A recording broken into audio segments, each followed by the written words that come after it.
Алтын қарбыз ертегісі. Бірде балалар бүркітке тас лақтырып, оның қанатын сындырып тастайды. Бүркіт бір кедей адамның ауласына құлап түседі. Құсты көрген адам оның қанатын емдеп, оған тамақ береді. Құс жазылған соң, әлгі кісі оны ұшырып жібереді. Сол кезде бүркіт адамның тілімен сөйлеп кетеді. Сөйтсе ол сиқырлы бүркіт екен. Сен маған мейірімді болдың, сондықтан мен саған бір дән беремін. Осы дәнді ексең, ертең аулаңа қарбыз өсіп шығады, деп бүркіт кедейге бір дән береді.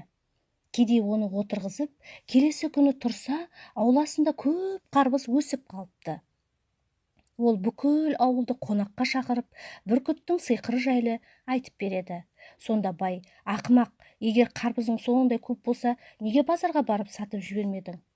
Сол кезде ақшаң да көп болушы еді ғой, ал сен болсаң адамдармен бөлісіп жүрсің, деп кедейді мазақтайды. Байеке, сіз де қонақ болыңыз, деп әлгі кедей шақырса да, бай бармай қояды. Солай бүкіл ауыл кедейдің үйіне жиналады. Кедей бір қарбызды пышақпен кесіп қалса, ішінен көп алтын шығады. Келгендердің бәрі оны бөлісіп алып, үйлеріне байып қайтады. Бұл жайлы естіген бай ашуланып, сиқырлы бүркітті ұстап алмақ болады. Барлық жерге қақпан құрып қойып, бай бүркітке тас атыпты. Сосын құсты ұстап алып, оның жарасын емдепті.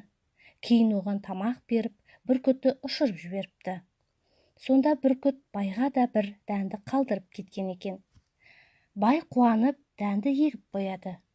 Сол дәннен ертеңіне көп қарбыз өсіп шығыпты. Бай қарбызды ешкіммен бөліспей, бәрін үйіне тасып алады. Енді біреуін кесіп қалса, ішінен көп ара шыға келеді. Ол араның бәрі байды шағып тастапты. Сонда жасаған жамандығы үшін бүркіт байға алтын емес, араға толы қарбыздың дәнін берген екен.